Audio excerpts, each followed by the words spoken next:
Hi, welcome to Fantasy Footy Fan, Jeff here. Hopefully you had a good round in SuperCoach and you scored well. We had some really interesting scores, obviously some premiums that didn't perform. We had some rookies, we didn't expect that they would perform so well. And some of those scores have impacted my score for the round as well, for the good and the bad. But I scored a 20.44 for round 5, so I'm pretty happy with that. It's a round 5 rank of 5,141.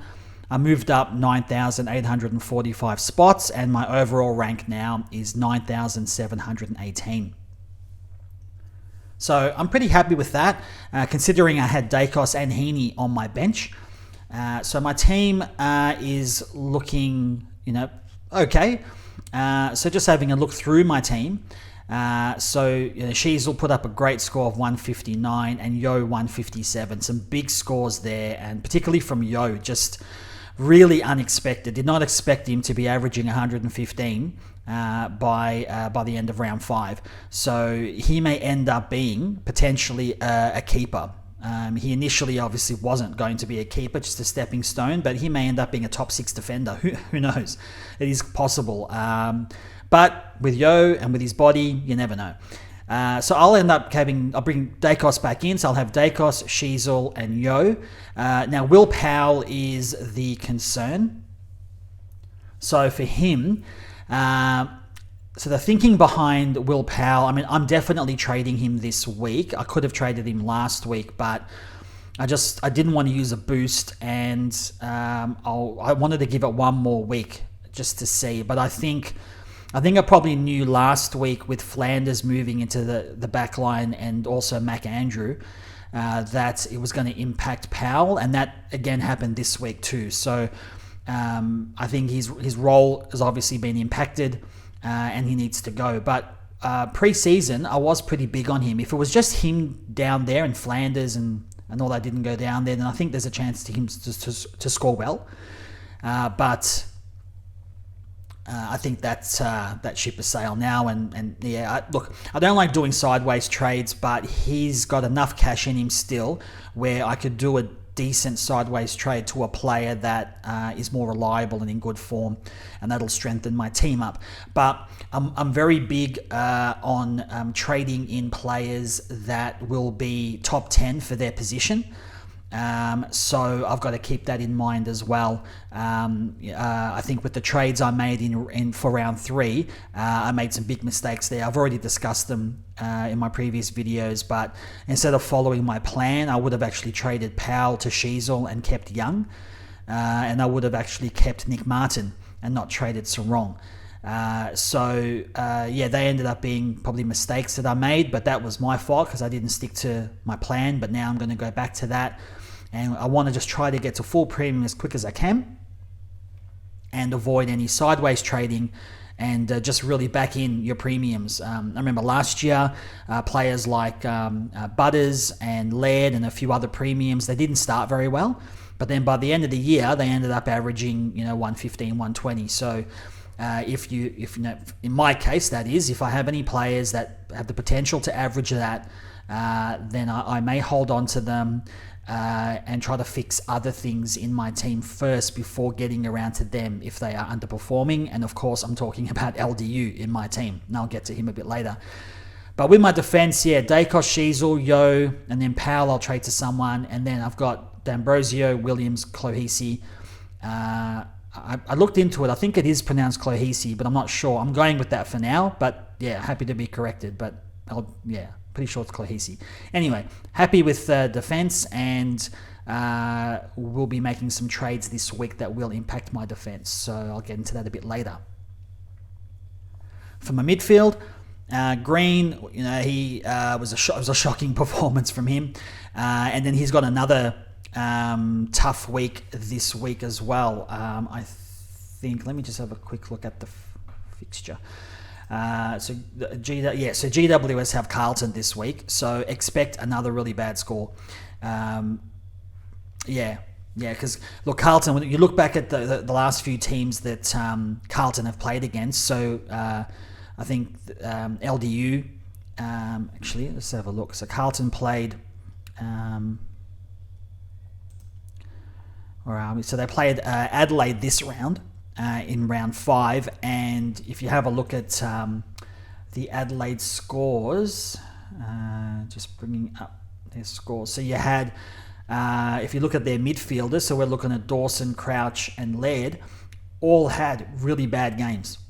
And if you have a look at the week before, Carlton played Fremantle, shut down Sarong. Sarong had actually had a bad score in that game, and I know because I owned him.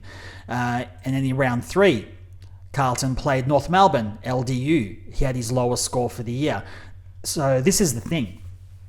If you've got a midfielder that's playing against Carlton, then you need to expect that there's a high chance they're going to have a low score, and I wouldn't be putting the VC or the C on them. So for this week, I'm definitely not putting the VC or C on Green. I'm going to try to look at putting it on someone else instead that can hopefully get a decent score. But so just keep that in mind, because Carlton are team tagging. Obviously, George Hewitt is at the head of that. Just something to keep in mind. So Green, not only did he get a bad score in this round against St Kilda, actually that's the other one to keep in mind too. Is St Kilda. If you have a premium mid that's going head to head with Steele, Steele's in such great form. Also keep in mind too that he tagged for many years, so he knows how to play a defensive role on a player and be attacking at the same time. So I'm also very conscious of that too. If I have a mid that's going head to head with Steele, I'll be avoiding captain or vice captain on them, because Steele has done a really good job against mids that go against him. They're the things just to keep in mind, or they're the things I'm keeping in mind anyway. So for Green, unfortunately, I do expect he's probably going to have another low score. I'm hoping he gets a good score, but I am expecting he's going to get a lower score against Carlton this week.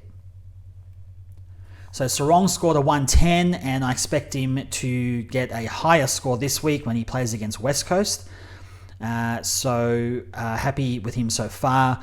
Rosie's the one I'm really happy with, because as I explained before, he was not in my plans, and at the last minute before round 1, I traded Sarong down to Rosie to get the cash to get in Heaney and Jackson, and Rosie's just worked out, so I'm pretty happy with that so far.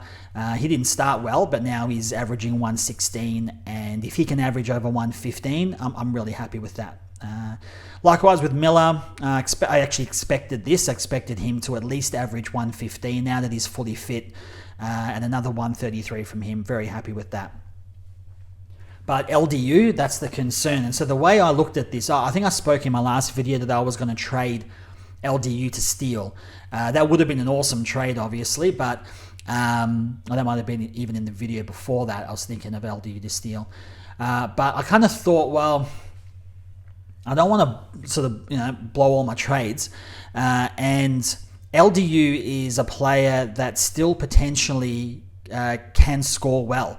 So he actually put up a 121 in his first game, and then a 105. Obviously, he's gone a bit down from there, but he's got the role. He's getting the ball. It's just that either he's inefficient or he's kicking clangers and free kicks against, all these kinds of things. So I do want to trade him out still. I'm hoping randomly he just comes good, but he's not the priority. I'm just going to have to see him as an M8 and just leave him while I fix other things up before getting back to him. So I'm just going to have to ride him out, and I'm happy to do that with him because he's got everything. He's got the role, he's got the talent, the potential's there.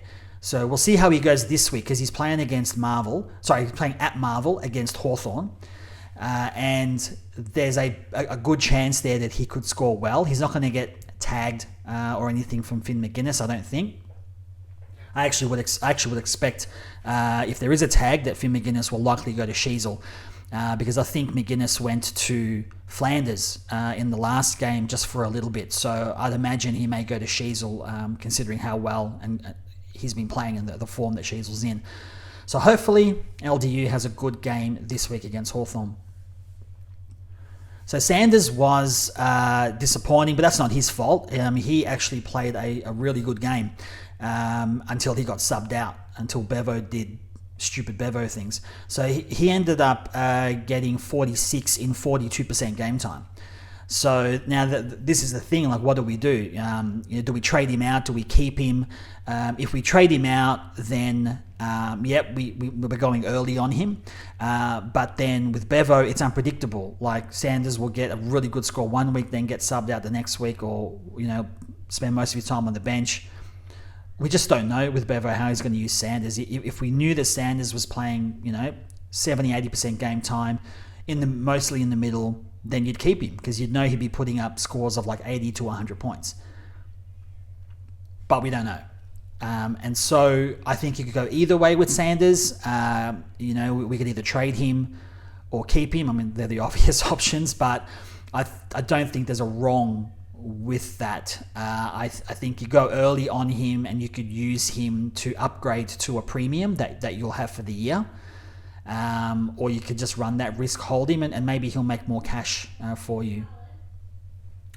I've also got Sharp there. So he scored a 54, and he's still doing well. So, even though 54 is not a great score, but -7 break even, 180k he's made, and he'll continue to do that. And playing against West Coast this week, you'd hope that he'd put up a decent score. McKercher scored a 6, and so that's disappointing. We're hoping that it's just bruised ribs and that he's fine, because I can see him being the most traded out player this week. Likely he is, and so we'll just have to wait and see what happens with McKercher and his injury. So. But for me, because of the trades, and I'll get into that a bit later, because of the trades I'm doing, I'm going to be keeping him. And I'll get into all that a bit later, but his break-even's 101. So even when he comes back, he will lose a bit of cash, but hopefully get some decent scores and make a bit of cash after that. So, but completely understandable if you're going to just trade him out, cut your losses now. So I've got Roberts on my bench. I'll bring Roberts back in. Carroll and Clark are disappointing, and that's going to really affect my cash generation, because Clark, as I expected, his role's been impacted by Walsh coming in the team, and now Clark is a sub, Carroll. I'm talking about Carroll, and Clark was a sub as well. So they're going to be really disappointing losses for me as far as cash generation goes. So, not sure what I'm going to do. I think, I'm hoping that Carroll can play more of a permanent role and not be the sub, but I don't know. We'll have to see. Clark, he's a bust, so I've got to get rid of him at some point. Gawn, so he did quite well. Used him as the vice captain there, and took his score of 138, and that worked out really well for me, so happy with that. And then Flanders was also really good. Well, Jackson a 72, not great, but we'll see how he goes this week playing against West Coast. Even with Darcy back this week, I think Jackson could still put up a good score. So with my trades, I brought in Flanders. So I traded out Jordan for Flanders, and I traded out Howes for Clohesi. So they were my two trades last week, and they worked out really well. Clohesi a 124, Flanders a 116, and Flanders is going to be a top 6 forward for the year. So very happy with that. Powell scored a 98, Reed 108. Really happy with those two. They really outperformed, in my opinion. Dempsey, a slow start, but ended up with a 56, and I'll take that. Cadman a 64, Darcy an 82. So all these guys are cash cows, but they're all actually performing above what I expected. And now I get to bring in Heaney as well, and most of my rooks are making cash. So I think, Hoare, he may come back. I mean, after his injury, he might come back. I think Clark is dead wood. Carroll, there's still potential for, and even McKercher, there's potential for. So it's not too bad. But I'm pretty happy with my team. So I think it's going all right. So going through the actual teams and some of those relevant scores, we've got Collingwood and Sydney coming back this week. So we're looking at Dacos. So if you don't own Dacos, you're looking at maybe bringing him in. So he's got a break even of 108 and he's lost 83k. So you're getting him for 566k. That is value for someone like Nick Dacos. So he should be in your plans to bring him in. The only thing to consider is that they're playing against Port. And Willem Drew has gone to Dacos in the past. And so you got to make that call as to whether you think Dacos will get his break even, still score well, even though he may have a close attention from Willem Drew. And then the following week, Collingwood plays Essendon on Anzac Day, and you'd expect him to have a good game against Essendon. So it's either this week or next week, depending on how you think Dacos will go this week. But he should be a trade target. And then for Sydney, of course, there's Goulden. So he is definitely a target to bring in. His break even is 143. He could get that. So, you may feel like, no, I might wait till next week. But he's an option to bring in. And of course, the other one is Heaney. So just bringing his details up. So yeah, with Heaney, 638k. And you're getting him at top price, but his break even's 50. Now, a few things to consider. You may feel like, well, I really want to shore up my forward line because it looks too thin. Getting Heaney, and he is the prime Uber, F1 premium. So you may be looking at wanting to bring him in for that, but you're paying up really to bring him in. The thing to keep in mind, of course, with that is, yes, his break even's 50, so you might want to bring him in before his price goes up even further.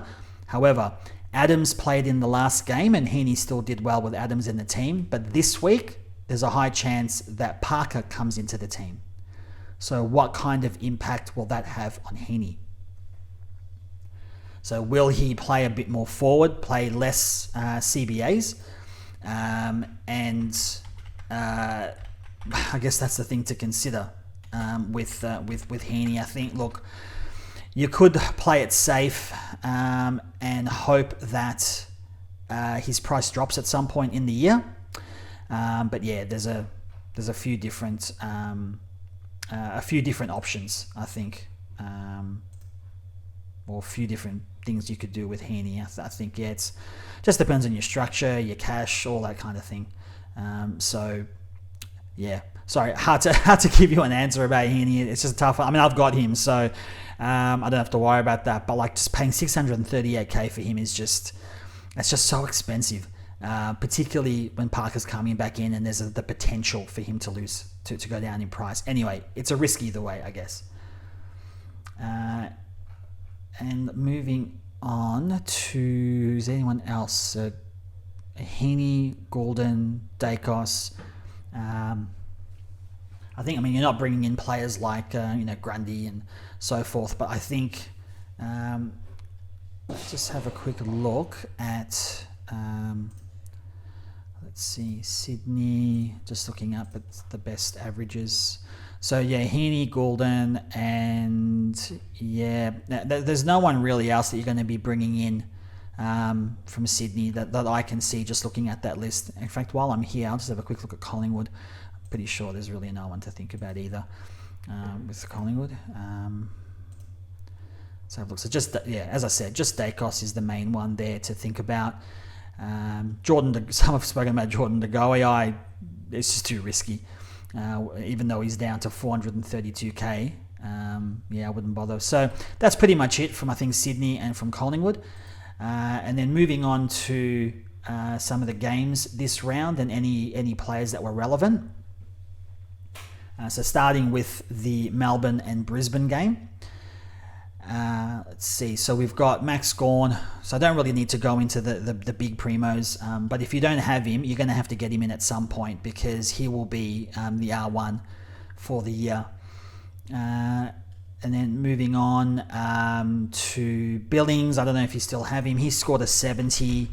We'll just see how many, if any, still own him. Now, obviously, with these 8%. Now, obviously, with these players, you're not bringing them in because they've got their bye.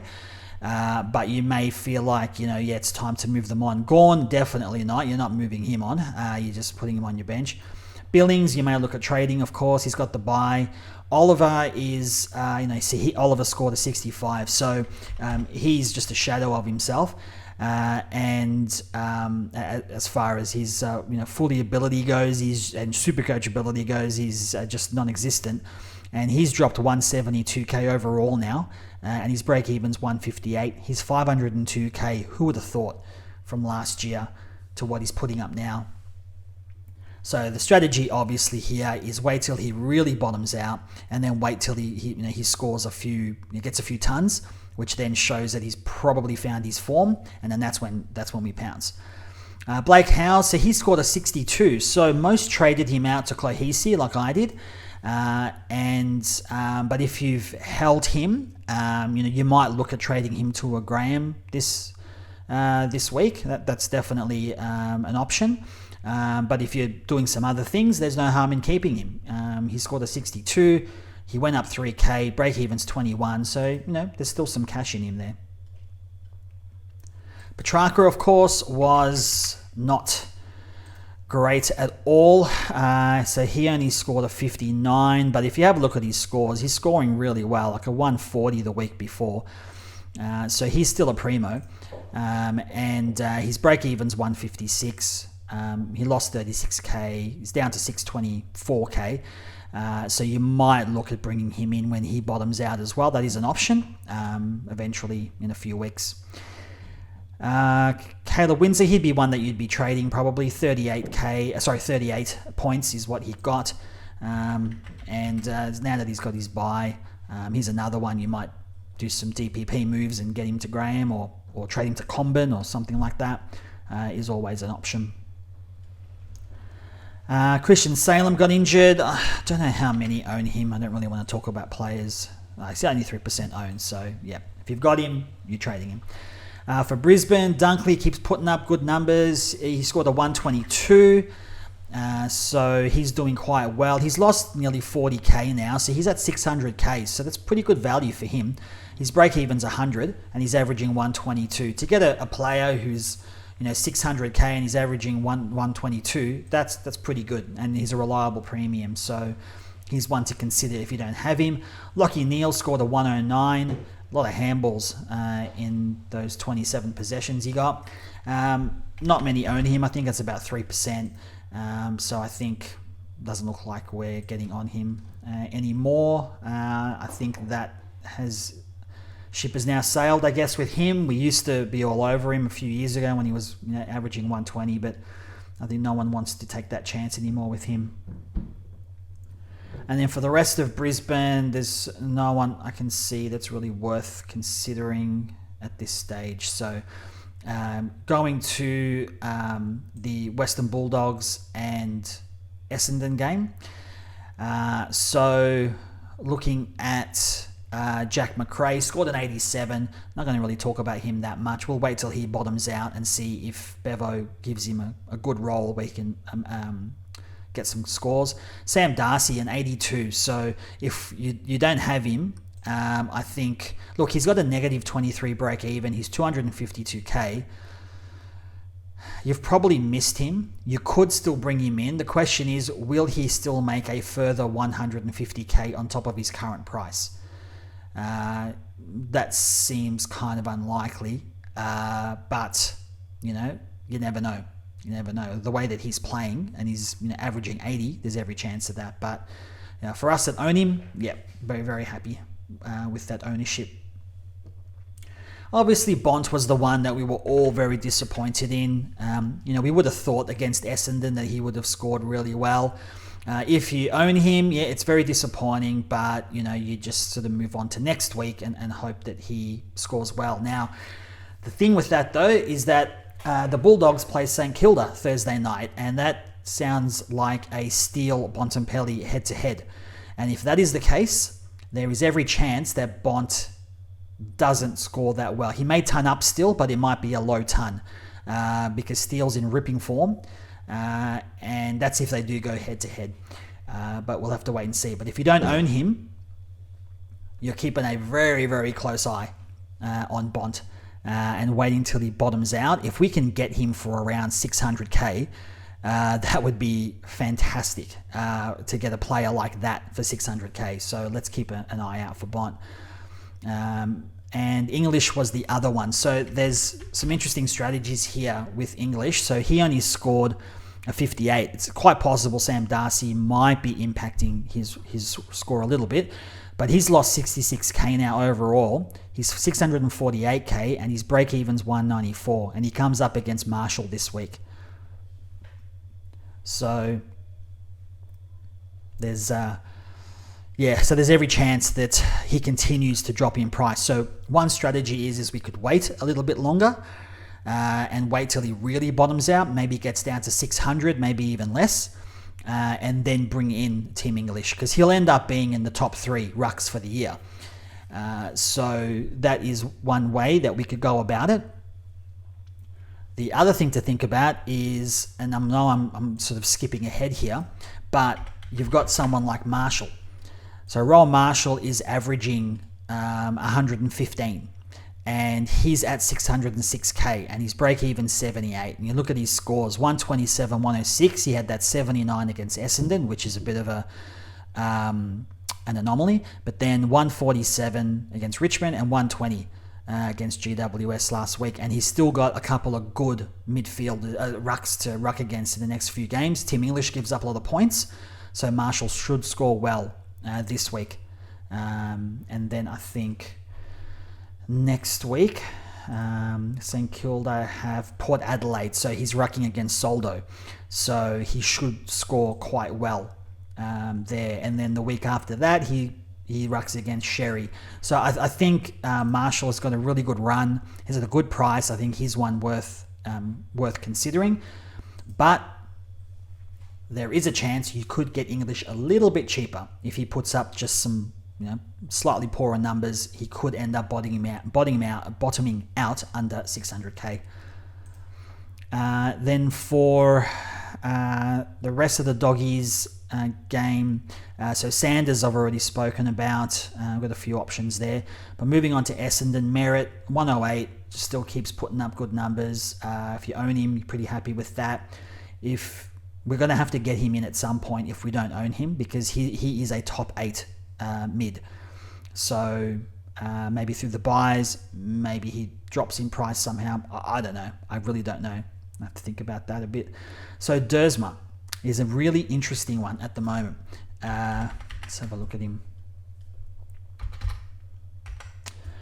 So he's 423k. He's quite expensive. He's gone up 50k already. His break even's 24. In his last 2 games, he's gone 116 and 101. That's all I'm going to mention about Dersma. He's only 1% owned, just bringing him up as a pod or a different option, but he seems to be scoring well. Nick Martin, 100. I think seeing as he is going to be a defender, so he's gone up 70k now. He's 563k, break even of 87. He's averaging 105, and he could very well finish a top 6 defender. There's every chance of that. So, could bring him in. Here's an option to bring in, and then he'll get defender status, and you can bring him into your defense. So that is also an option. Going through the rest of the team with Essendon, don't really see anyone else of interest here. GWS and St Kilda. So Lockie Whitfield, a 109, another good score. So he probably will end up being a top 6 defender. So he's averaging 109, putting up some good numbers. So yeah, he's definitely an option to bring in if you want a premium defender.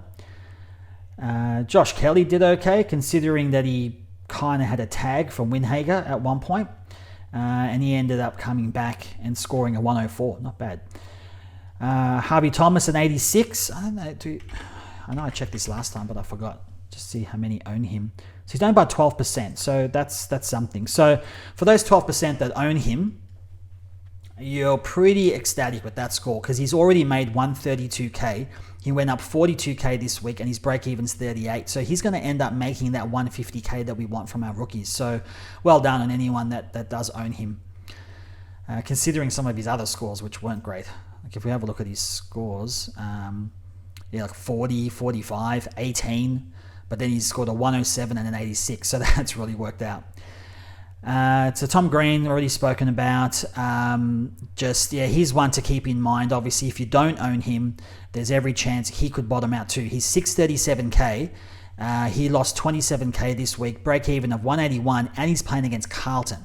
So in a few weeks, he could be well under 600k. So if you don't own him, he should be on the top of your list to monitor every week till he bottoms out and plan to bring him in when he bottoms out.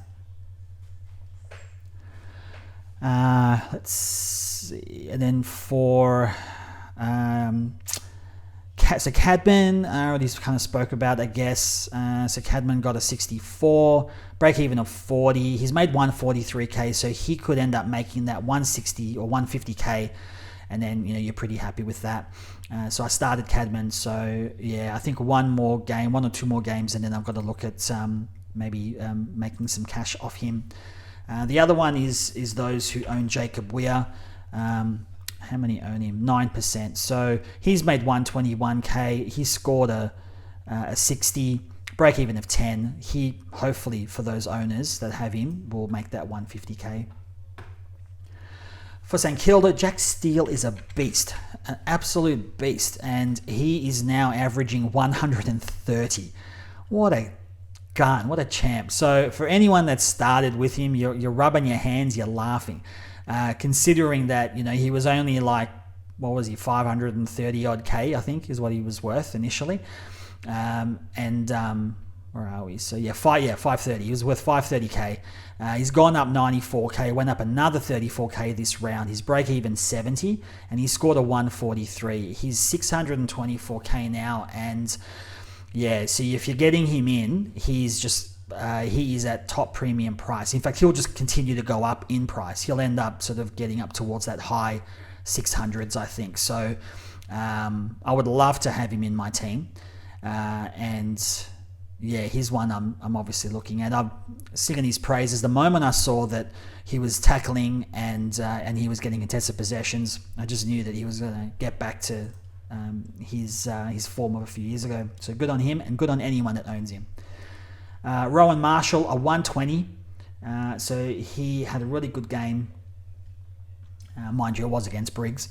But he should be a trade target as well, because, if you're either going for English or you're going for Marshall, if you already have gone, like me.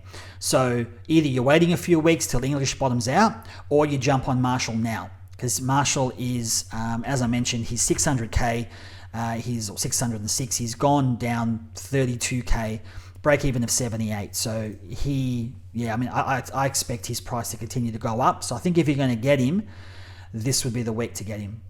Wangani Malira, a 93. I think with him, he is likely going to finish a top 10 defender, I think. He's doing all right. He's gone up 40k. His break-even's 86. And he's going to get these mixtures of scores. If you look at his scores, he's gotten a 101, 120, 91, 114, 93. If his floor can be in the 90s, then you're really happy with that. Because if he can average, he's currently averaging 103. If he can average around 105 for the year, then you're pretty happy with him being your D6, for example. So I have to say I'm actually looking at him this week. Again, I'll go through my trades a bit later. Jack Sinclair, so he continues to bleed cash. So he's down. He's scored another. So he scored 89. He's lost 33k. Bleed cash is actually a bit harsh. He's not really bleeding cash. He's lost 33k and lost an 11k. Break even of 107. I guess because he scored that 124 last week, that really helped. But his scores will fluctuate. There's only so much footy that can go around in the back line. You've got Wangani Malira You've got Bradley Hill, who got a 132 this week. You've got Sinclair, you've got Bonner. There's only sort of so much ball that you can get. So with Sinclair, yeah, it's just a little bit too unpredictable at this stage to bring him in my opinion, that is. For the Bonner owners, he scored a 72, so not a great score, but he's still making cash. Went up 29k this week, and he has a break even of 57. He's averaging 83, so if you got him in on the bubble, then that's great because he's making you cash. But yeah, I don't think you're looking at bringing him in. And then going down, so Darcy Wilson, I think I spoke of, so he's gone up 73k. Really happy that he scored that 61. And he had 19 possessions and 16 were kicks, and one of them, and he also kicked a goal. The only problem with Wilson, he would have scored more, but he had a 47% disposal efficiency and 4 clangers as well. So that's really hurt his score, but that's all right. A 61's good. Break even of -3 now, and hopefully he can make a bit more cash.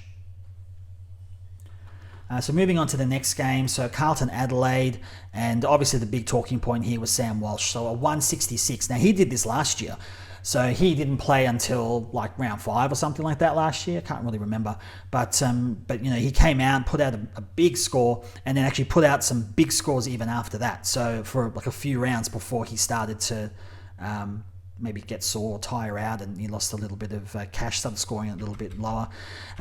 So just looking at him, so he's 576. Now remember, a lot of us were wanting to start him and had him in our teams. I had him in my team until, of course, the back issue, and then you had to take him out. But he scored a 166, 34 disposals, 13 tackles, 15 contested possessions. So for a guy that's had a back issue to come out and do that, that's awesome. So we'll have to see how he goes next week. He's playing against GWS, so we'll see how he goes. But 576, some might be bringing him in now. I mean, if you want to, and it fits your structure and so forth, then yeah, go for it, because he's a premium. But you may want to wait that extra week, because it's not going to cost you anything. You're not going to sort of lose that jump that he's going to get, because his price isn't going to change. So you may wait a week, see how he goes, and then maybe look to bring him in. Look, it might even be one that I might do. I don't really want a sideways LDU, but maybe an LDU to Walsh or something like that. I don't know. Nah, I probably won't do that. But yeah, it's definitely worth a consideration bringing in Walsh. So we're all pretty wrapped with Williams. He scored a 92, and that's really saved us, getting a big score like that. So he went up 39k. He's made 99k so far, break even of 6, and he could now potentially get to, because like when you look at his scores, a 70, an 81, a 92 in his last 3 weeks. So that's a great sign. And he may end up getting to that 150k as far as the cash that he makes, and that's really great if he can do that. For the rest of the Carlton team, there's no one really else. Jack Carroll, as I mentioned. So you've got Adam Sard, who was injured in this game, and even Mitch McGovern was injured too. So does that help Jack Carroll? I mean, they're different roles, but that could help him to cement a spot in the starting team. And if it does, then hopefully that really helps, because his break-even's 46. Really want him to make that 150k, and he's only made 118. So yeah, I'm still holding him. I know that they think highly of him, and they really like what he does in the midfield. So hopefully Michael Voss keeps him in that team. They're looking very carefully at the teams Thursday night. Moving over to Adelaide, so this was a really interesting game. As I said before, with Carlton, they really hamper the midfield, and that's something that we've got to keep in mind. If you look at these scores, Matt Crouch a 91, which wasn't too bad. A Dawson 64, Laird 80. This is what Carlton does. So we've got to keep that in mind in future if we have any players in our midfield that are playing against Carlton. So so this week, so Matt Crouch, but obviously with Matt Crouch, he's suspended for a week. So if you own him, you're holding him, I think, because it's just a 1 week suspension. And then Laird is an 80. So because he got an 80, let's see if he's going to bottom out at some point. So he's lost 42k, lost a further 24k, break even of 151. And I guess we just keep our eye on him. Look at his scores: 124, 120, 111, 116. So let's just keep an eye on him. Let's see how low he can bottom out, and before we can think of maybe bringing him in. Dawson's the other one. So we know that he's been playing a little bit more up forward these last couple of weeks, so that's a concern. If he was playing purely in the midfield and he was getting these scores, like in the first few rounds, because of his disposal efficiency, then we could be like, well, yep, let's let him bottom out, we'll bring him in. But he's down to 517k now. He's lost 39k this week, and he's lost 130k overall. For those that started him, that hurts. I know it hurts. I mean, look, I started LDU and he's down to 528k, and that does really hurt. But yeah, Dawson's a lot worse. It's just understandable. If you haven't already gotten rid of him, you're probably, those 10% that have held on, you're probably sorting out some other things in your team, because I think Dawson will come good. He just has to. He's too good of a player to not come good. But his break even's 131, and I don't think he'll be getting that this week. Although look, having said that, he does play against Essendon at home. So if there's any game, let's just forget the Doggies game last week. If there's any game that mids are going to do well in, generally it's against West Coast, Essendon, some of these teams. So we'll just have to wait and see how Dawson goes this week, and if he plays a little bit more time in the midfield. So just looking through the rest of this team, there's probably no one else I'm really interested in. Yes, Rankin scored a 121, but yeah, I wouldn't be bringing him in. Gold Coast and Hawthorn. So Noah Anderson, a 155. So we've got to, let me just bring up his numbers. So we've really got to take into consideration what he's doing at the moment. So he scored a 122, a 129, and then 98, 89. So not that great. And now a 155 against Hawthorn. And that's the kind of numbers that midfielders can put up against Hawthorn. And that's what I'm really hoping for LDU this week. So he's now 588, averaging 118, break even of 90. And he's only gone up like 2k overall, so he hasn't really changed much in price. So he's one to think about. He's probably good value. Matt Rowell, another awesome score of 135. Tuke Miller, 133. The mids went nuts in this game. Is it seven? It's about 7 or so players, I think, that scored tons. Miller, and Clohesi, as I mentioned. Flanders, of course, as well, got a 116. So that's really good. Mac Andrews, so that's an interesting one, isn't it? So, he's probably a bit expensive, but so 304k defender, but he's averaging 96. So he's gone 101 and 92 in his last 2 games. Negative 20 break even. So is he worth bringing in?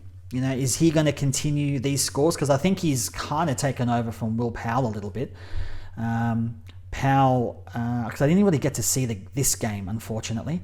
So I didn't really get to see the kind of roles they were playing. I saw the game before that with Gold Coast, and it did look like Mac Andrew had taken a bit over Will Powell's role, along with Flanders too. So Mac Andrew could end up being a decent pick, but yeah, 300k, it's a lot to pay. And obviously Will Graham. So here's the one, if you didn't bring in, so Clohesi, you've got to bring in this week if you haven't already, that's a must. And also Will Graham.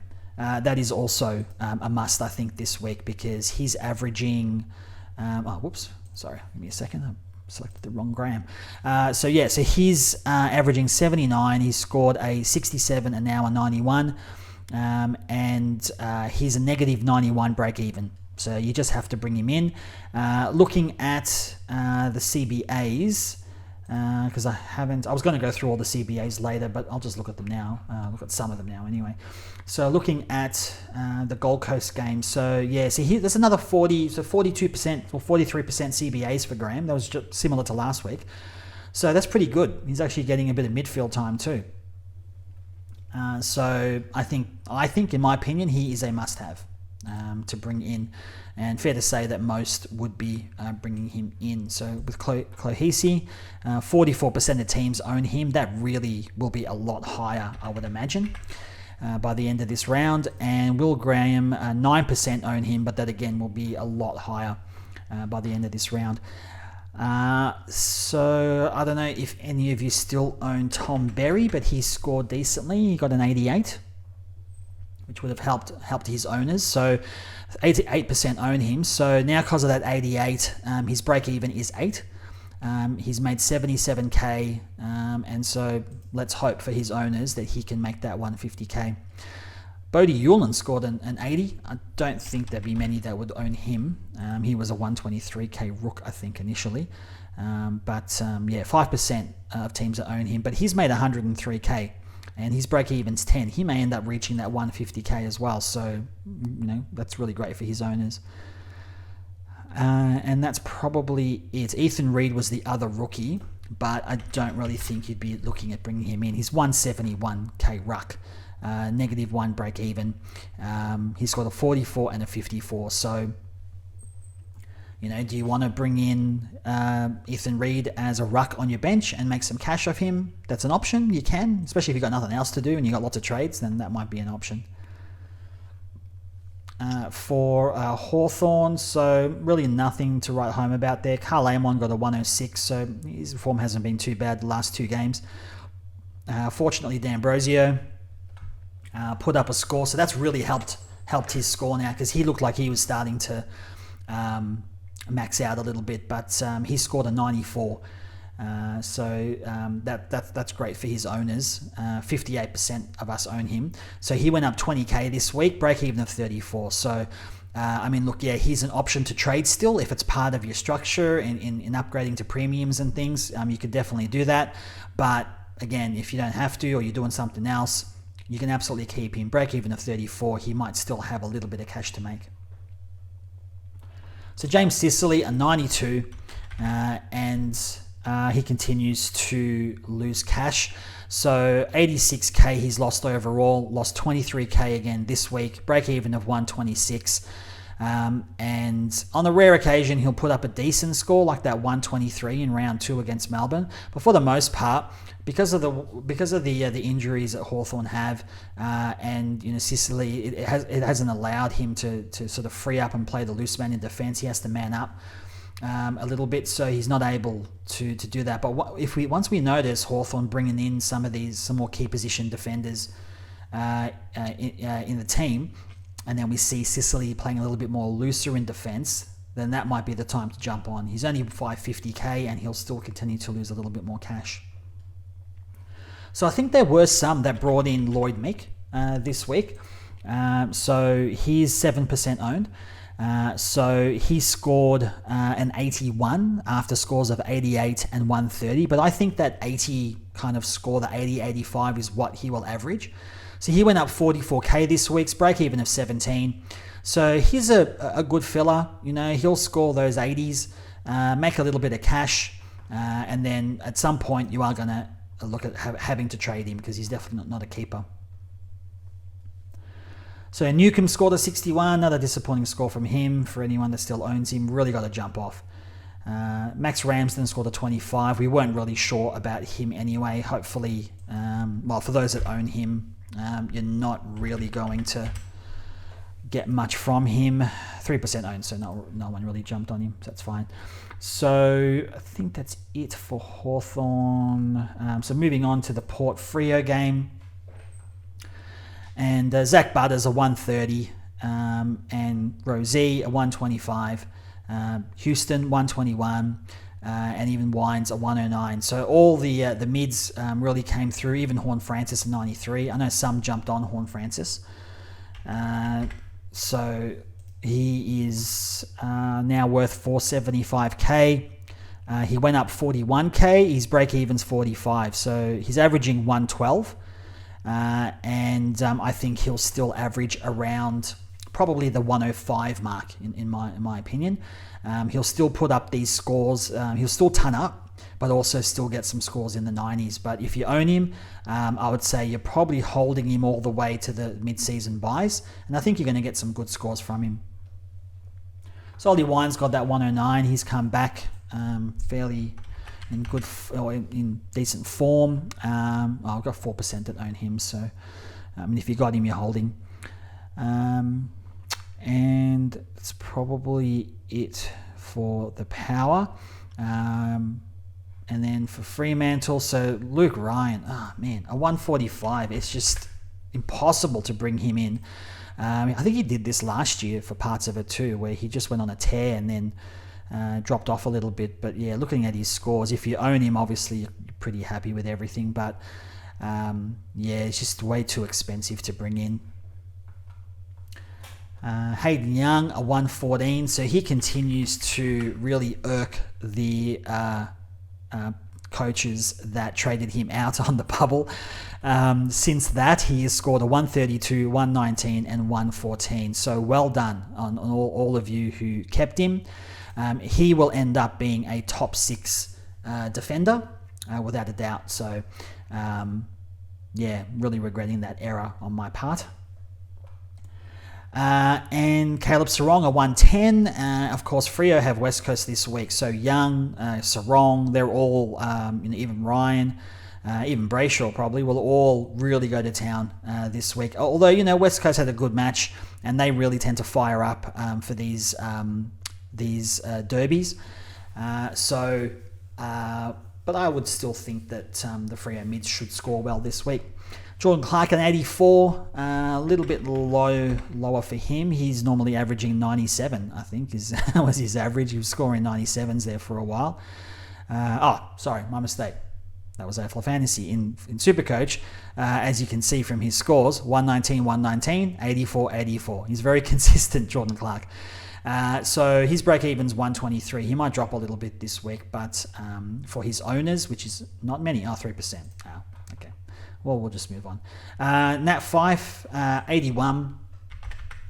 That's awesome for anyone who still owns him. I traded him out last week, but he continues to make money. 25k he made again this week, and his break-even's only 28. So I think, you can trade him if it's part of an upgrade and so forth. But if you want to keep him, he's still got the role, and he's still making cash. Luke Jackson, so it's kind of disappointing. We'll see how he goes, though, this week against Fremantle, even with Darcy and the team. But he's going to continue to lose a bit of cash, 156. But my strategy, and I'll go into my trades a bit later, but my strategy is to keep him for this week, and hopefully it gives me an edge this week to have him to replace Gawn while Gawn's on his bye. But I'll get into that a bit later. Jeremy Sharp, 54, went through him before, so we're still holding on to him.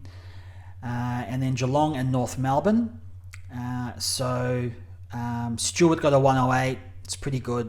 He'll end up being a top 6 defender. If we don't have him, we've probably got to look at bringing him in at some point.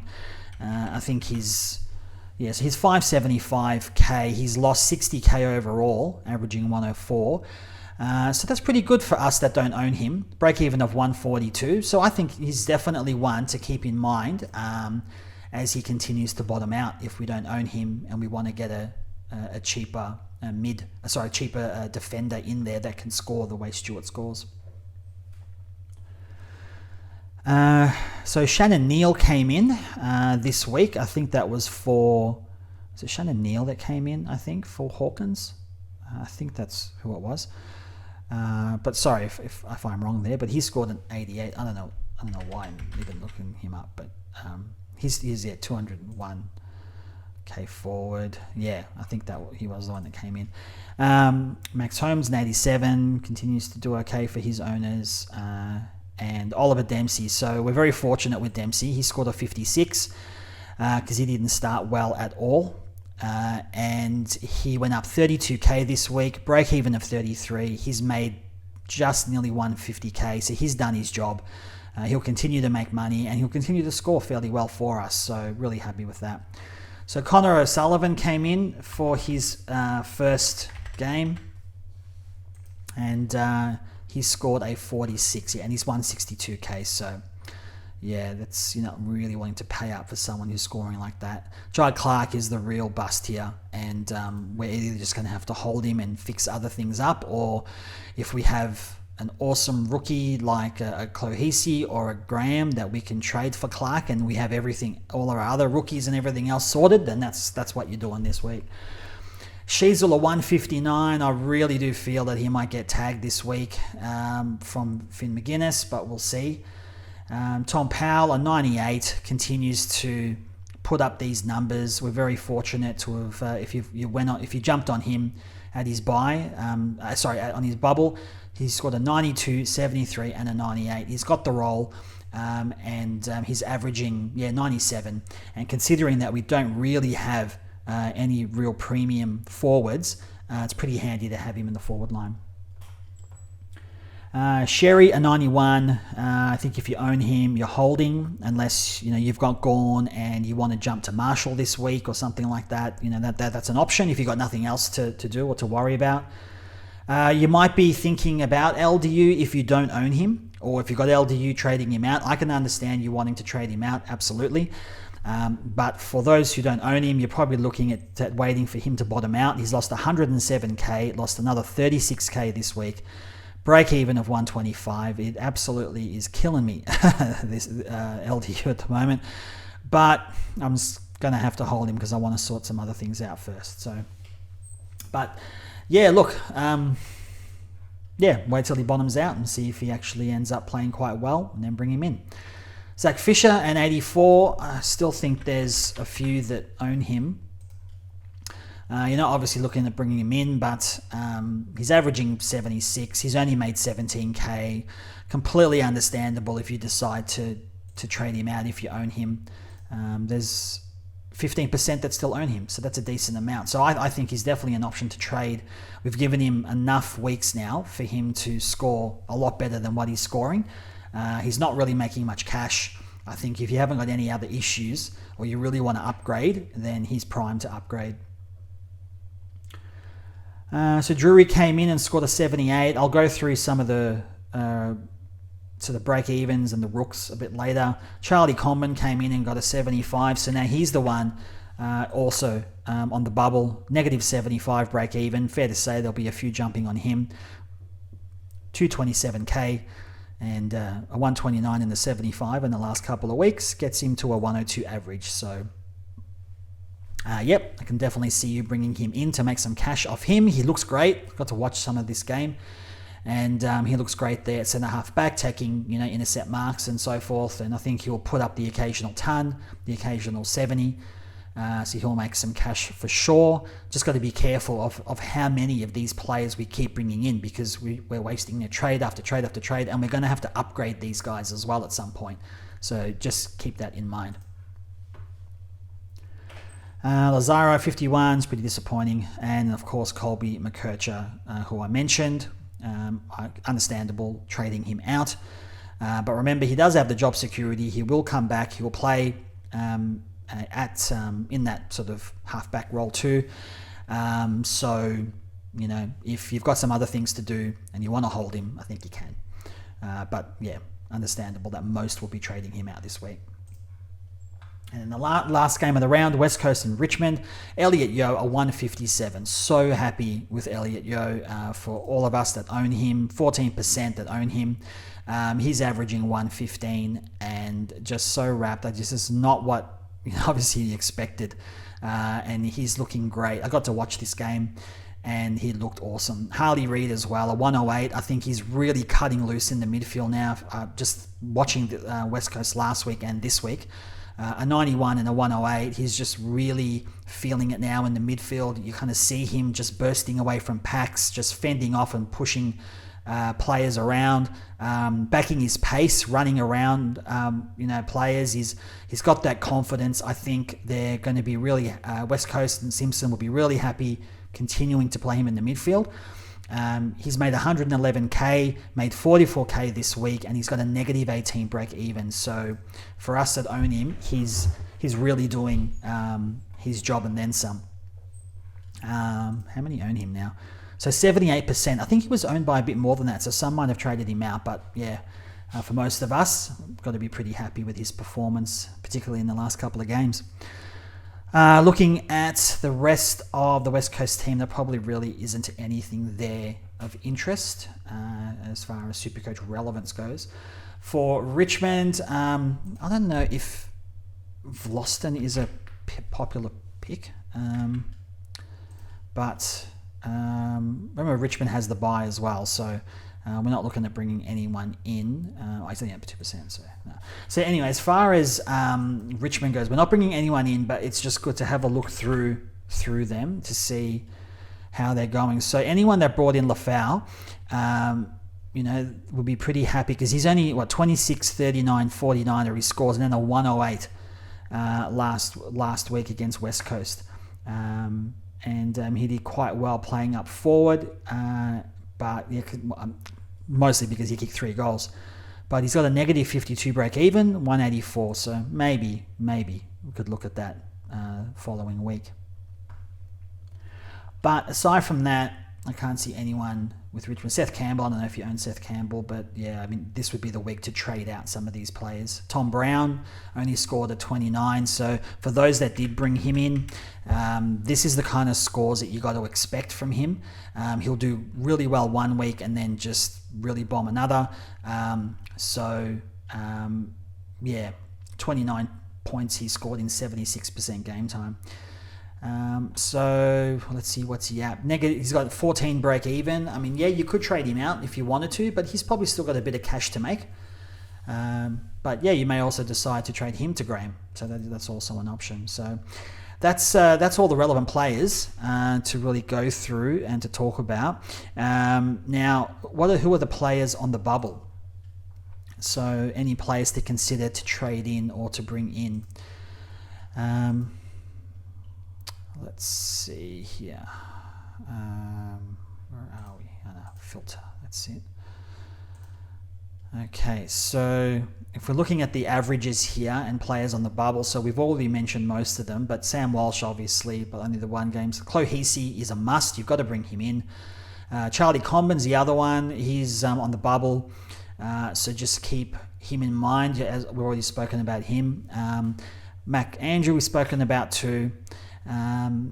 So probably no one really else. So Nguyen, he's a 123k forward, big guy Nguyen, and he scored an 89. So let's keep him in mind, because if he comes good again this week, then he would be a great rookie option to bring in, and he looks pretty good down back as well. So let's just keep him in mind for next week. I don't know about bringing him in this week.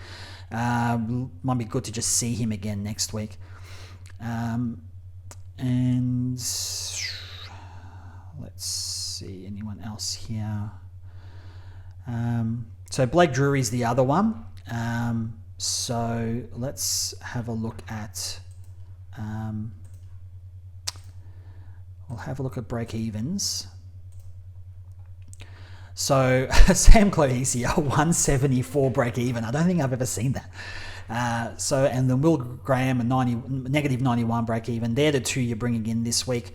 Comben, negative 75 break even, as I mentioned. So, of course, he's one to bring in as well. The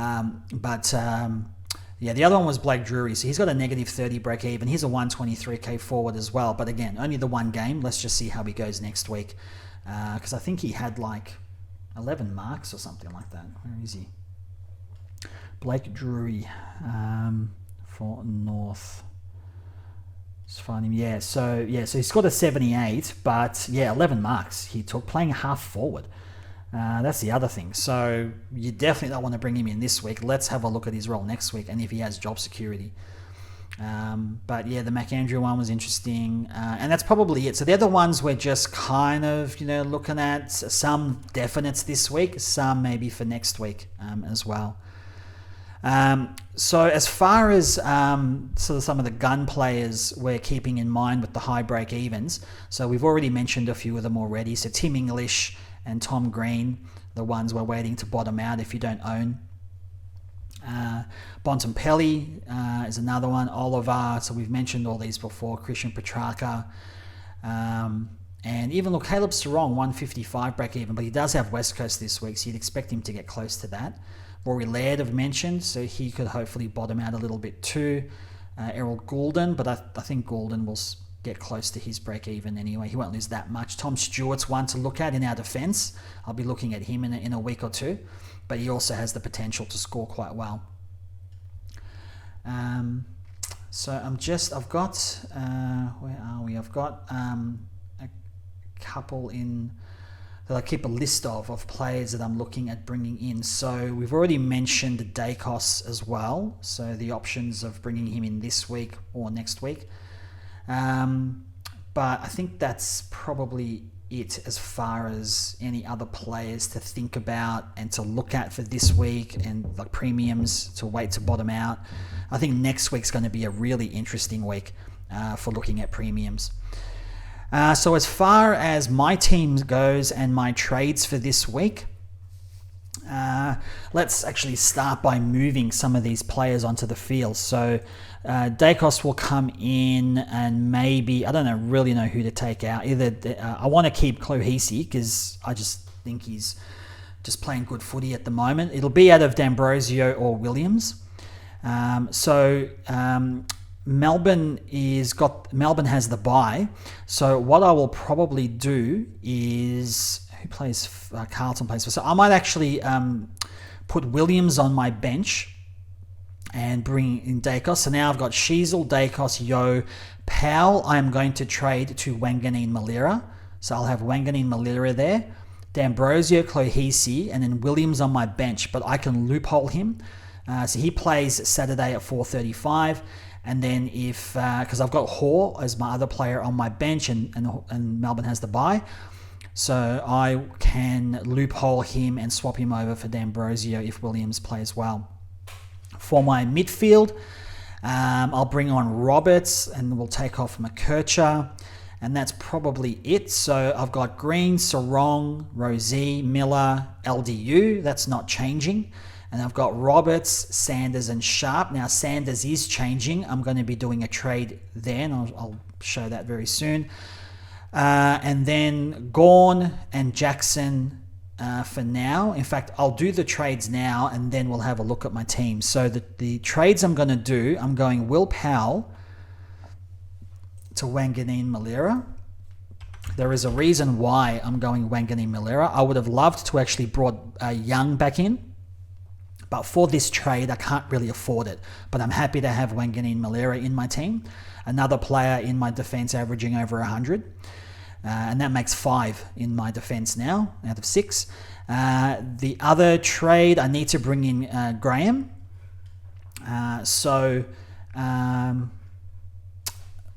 Graham, I'm going to trade. Sorry, I had these trades down and I've forgotten them. Where are they? Yeah. Right, sorry. I'm not doing D'Ambrosio and the Williams loophole. That's right. To make this trade happen, I'm actually trading out D'Ambrosio. So, yeah, sorry about that. So D'Ambrosio is going to Graham. So I'm going to bring in Will Graham for D'Ambrosio. I will still keep Williams on my bench and loophole him. So that leaves... So far, I've got Powell to Wanganeen Malira. I've got D'Ambrosio to Graham. And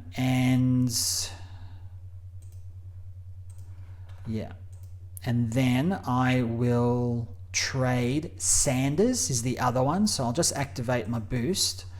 So I'm going to trade Sanders, and I'm going to swap Reed and bring in Reed into my midfield. And then I'm going to bring in swap Livingston down into my forward line, and I'm going to bring in Rowan Marshall into my ruck. That leaves me with just 3,400k in the bank, which is nothing. So now with Livingston in my forward line, I'm going to swap him out for Heaney, and Wilson will be on the bench. So now in my midfield, I'll have Green, Sarong, Rozee, Miller, LDU, and then Roberts, Reed, and Sharp. McKercher, I'm just holding on for now because I would have actually traded McKercher instead of Sanders, but I just didn't have the money to do this trade, so it had to be Sanders. So Carroll, I've got my emergency on my bench. Clark, I'm just going to have to keep there. And so now in my ruck, this is sort of my strategy here. I've got Jackson and Marshall in my ruck with Gawn on the bench. And in my forward line, I've got Heaney, Flanders, Powell, Dempsey, Cadman, and Darcy, with Wilson, who I will loophole because they play Thursday night. So for this week, it gives me that extra player that I can play on the ground because I've been able to move Jackson forward to replace Gawn. So it's a bit of a high risk, high reward. It's an aggressive trading strategy. So for this week, and I'm hoping that Jackson can come through this week and get a decent score that I can include in my best 18. So then the following week, after this, I will then have, I will swap Livingston back for Jackson, and I'll have Gawn and Marshall in my ruck, and that's my ruck set for the year. And then in my forward line, I'll have Heaney, Flanders, Jackson, Powell, and then Dempsey and Darcy. So I'm pretty happy with how that's looking. It's a fairly, I guess, it's a, it's, what am I trying to say here? I'm happy with the team. It's not all full premiums because you've got Powell in there, you've got Wanganeen Malira in there. Yo has turned into a premium. Even though I'm looking at Yo in that team, it's like, well, he doesn't feel like a premium, but he is. When he's averaging 115, he's a premium. So yeah, I don't know if you're listening to this, I'm just trying to obviously mention all the players so you can hear what the players I have in my team. But if you're looking at it, sometimes just getting that visual and looking at your team. I really like having the 4, I guess, kind of premium defenders, the 5 premium mids, the 2 premium rucks, and then I'm saying premium very loosely here, but the 3 to 4 premium mids. And when I say premiums, we're talking players that can average over 100.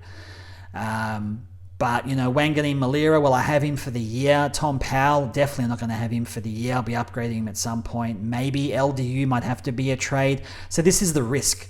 It's an aggressive trade, but this is the risk. I'm hoping it'll help with my team in this best 18, and then going forward, it'll help. So I think next week I'll be looking, or next week or the week after, I'll be looking at a downgrade upgrade option when some of these premiums bottom out. And then I think from there, I'll probably be taking a break from trades because you can't keep trading every week.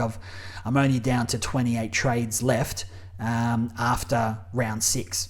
So, I'm pretty happy keeping my team the way it is and only doing downgrade upgrades when I absolutely have to. So, Walsh might even be an inclusion next week. I might be able to downgrade, upgrade, and have enough cash to do that. Like potentially, if I downgrade Roberts, if Roberts and Sharp get their projected scores, then I might have just enough to upgrade, like downgrade Roberts and upgrade Sharp to Walsh. Like that is a possibility. That by $1, I think, if they actually score their projections. So projected scores, yeah. So we'll just wait and see.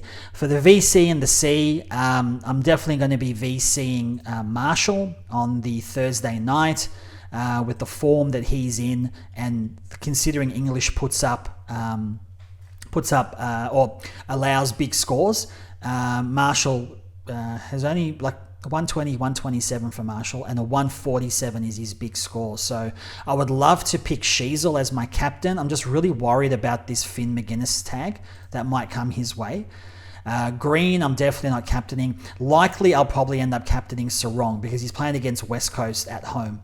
So, I'll probably go Marshall into Sarong at this stage. Heaney is another option as well, but if Parker comes into the team, then I'm also not sure how well he'll go. But that is at home against Gold Coast, so that's another captain option as well. But I think for the captain options, Steele, if you have Steele, definitely he's an option. Bont is an option, but I'm just worried about the one-on-one Steele-Bont, the way Steele is playing at the moment. Marshall's an option, of course. English is an option, but based on if he scored last week, I don't know how well he'll do against Marshall, but he's still a VC option. Adelaide and Essendon, obviously, if you have Merritt, but I wouldn't be putting any Adelaide players in on that. Collingwood, obviously Dacos. You could try Dacos, but he may get the Willem Drew tag. Obviously, if you've got Butters and even Rosé, they're probably options against Collingwood. For Carlton, you're definitely not going green, as I mentioned earlier. Against Carlton, they really do minimise the mids. And then Brisbane, I guess Dunkley's an option if you own him. For Geelong, there's not really anyone there that I can think of. Stewart, I wouldn't be going Stewart. West Coast and Fremantle, you'd say Yo. You could put it on Yo if you wanted to, the form he's in. But I guess for Fremantle, you'd be looking at Luke Ryan or obviously a Sarong. And then Sydney would be Heaney or Goulden as usual there. And then with Gold Coast, I guess you could try Miller or even Anderson, Rowell even.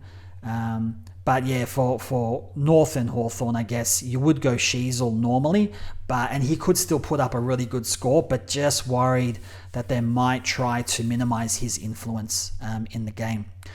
So that's the summary for this round and also the potential trades for the upcoming round. So yeah, hopefully you guys did have a good week in SuperCoach and hopefully have a good week coming up.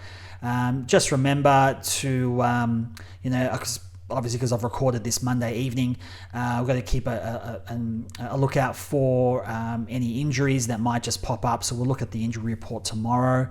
Just we've got to try and be balanced with our trades. We don't want to give up too many trades. We still got to hold on to a few, and our aim should be to upgrade to premiums and downgrade, upgrade really from here on in. So let's keep that in mind as well. So hopefully you guys have a really good week and have a great SuperCoach weekend, and I'll catch you again at the end of round 6. See ya.